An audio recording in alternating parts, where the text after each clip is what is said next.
Hello. Got a blanket. Ugh. You'd think I'd be used to how cold this room is by now. So, let us see here. We are in Matthew chapter 5, and we're going to do verses 29 and 30 today.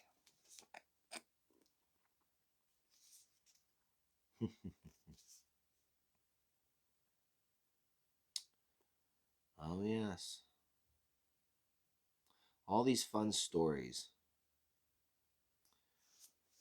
I have little notes written in my Bible. Let's read it, and I'll maybe share a couple of these stories with you. If your right eye causes you to sin, pluck it out and cast it far from you, or cast it from you, for it is profitable for you that one of your members perish than for your whole body to be cast into hell. If your right hand causes you to sin, cut it off and cast it from you, for it is more profitable for you that one of your members perish than for your whole body to be cast into hell. So, here's the deal. Sin is bad. Write that down. Hopefully you didn't, hopefully you knew that wasn't a revelation for you.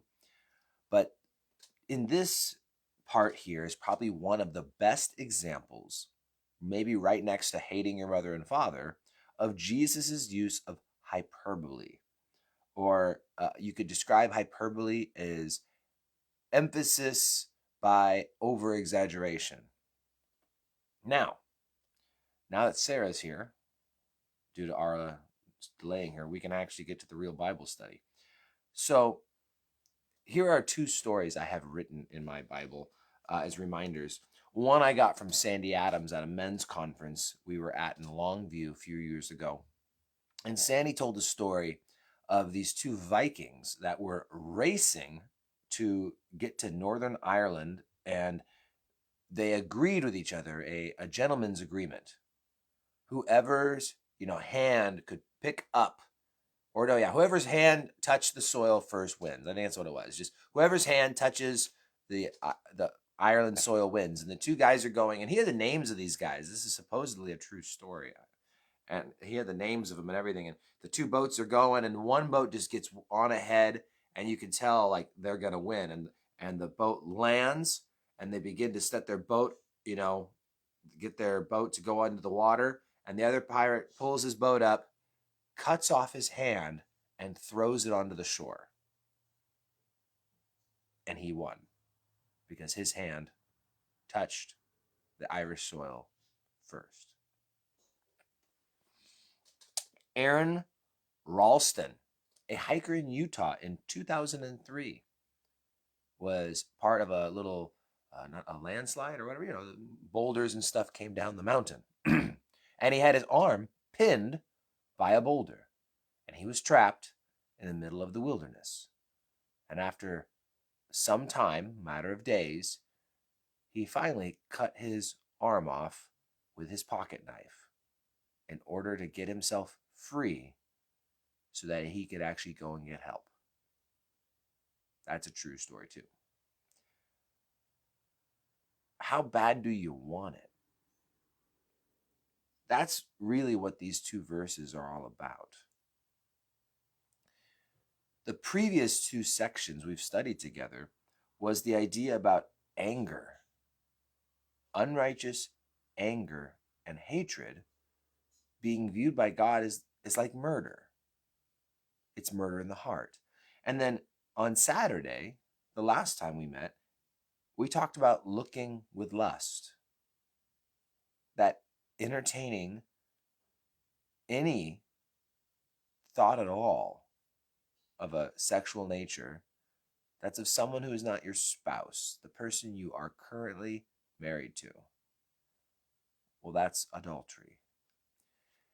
And what he's doing is he's raising the bar to show us just how holy God's standards are. Remember when Jesus is with his disciples and he tells them that you cannot get divorced for anything other than adultery. And he means adultery there. This is where I think we need to make sure we have a firm line. Jesus is not saying if your spouse looks at someone with lust, you can divorce them. He means the physical act of adultery there. Again, this section, he's really using a lot of hyperbole. But when he tells them, you cannot get divorced other than adultery, and that's not I'm not teaching divorce right now. There's a lot more to that. But the rest of them look at him and they say, well, it's probably better just not to get married then. If I can't get divorced other than because of adultery, why even marry? And it's funny because you see the Pharisees and those people, that was their mentality. They thought they were in the right when they would get divorces, but they would get divorces when they wanted a divorce. They would get a divorce whenever they really felt like it. There was the ideas, you had Hillel and Shammai, the two great rabbis who came up with much of their laws. And, they had kind of different, a little bit liberal, a little bit more conservative camp. And it's, an uncleanliness. And when they described that uncleanliness, like one of them described it as if they just found another woman more attractive, then you can get a divorce. So they were getting used to loose rules, but strict rules. And as long as you knew the loopholes, you were fine. Jesus was trying to show us God's standard, which doesn't leave any room for any loopholes. He gives absolutely no exception to that. If you look with lust, it's adultery in the heart. If you have anger towards a brother or a sister, and it's not a righteous anger, and righteous anger, again, like this is when you see sin and you wouldn't be mad at them, you'd be more mad at the sin. Well, then you need to deal with it. Here's where he says, if your right hand's causing you to sin, just pluck out, or your right eye, pluck out your eye. If it's your right hand, cut off your hand. And again, this is hyperbole. He's trying to use extreme examples, over exaggeration, to emphasize the severity of this. But the catch is that doesn't mean we just toss this out as like, well, then we don't need to do anything. No, like he's being serious. If you have friends who seem to keep leading you down to a path of sin, cut them off. Just be done with them. And if your cell phone or your Netflix account or whatever leads you to sin, then cut it off. Be done with it. Just get rid of it. And that's the idea. There are many people who are struggling with lust, and yet they don't burn the bridges that they keep going back over because their easy way is to fulfill that. People are struggling with, hanging out with bad friends who are a bad influence on them, but they're not willing to cut off those friends. And so sometimes we need to think about that. Maybe you have an idolatry issue and you are worshiping some of your stuff. And maybe you just need to get rid of the stuff. Sell the car. Whatever it may be. That's what Jesus is saying, though, is that there's a point where even good and wholesome things, they aren't bad things per se in and of themselves. But if it leads us to sin, if it takes away from our relationship with God, then maybe I need to get rid of it. I mean, I know I want to get up early and do my devotions, but there's that show that's on at 10 p.m. Or just the habit of watching shows until 10 or 11 at night and then wondering why I can't wake up at 5 or 4 or 6 or whatever. Well, if you want to see the change in your life, don't be afraid to cut it off. Get rid of it. Just be done. It's free. Be set free. And just be done with the thing that's dragging you down. It's more profitable for us to go to heaven with one hand than to have your whole body cast into hell. Jesus said that. He wasn't afraid to talk about hell because he was actually concerned about the salvation of souls. I think that's just maybe my last point. Jesus wasn't afraid to talk directly about things, but he did so in a way that people could tell he was passionate and he was compassionate. People could tell that he was generally concerned for their well being and their salvation. And when they can tell that you're generally concerned about their well being, then you can be pretty forward with people. I'm sincerely concerned about your salvation. I'm sincerely concerned about where you are going to spend eternity, because the Bible says, and you can go on from there.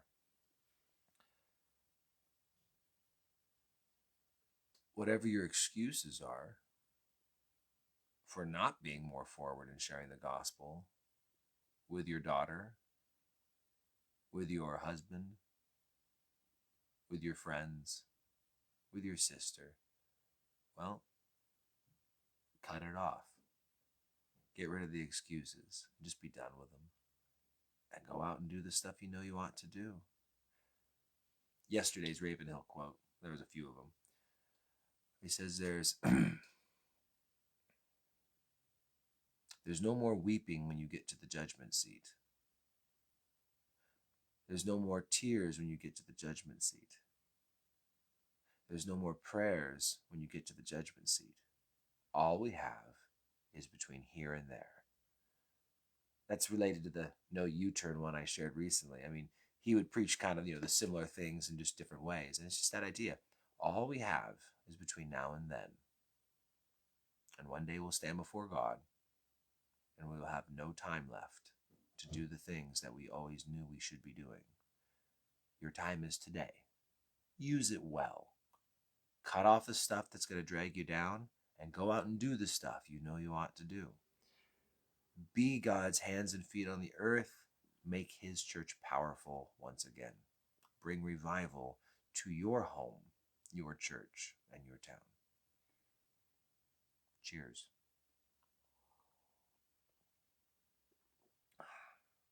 I love coffee. Either hot or cold. Lukewarm, I'd vomit that out of my mouth, but hot coffee's good. All right, guys, you take care, and I'll see you guys around.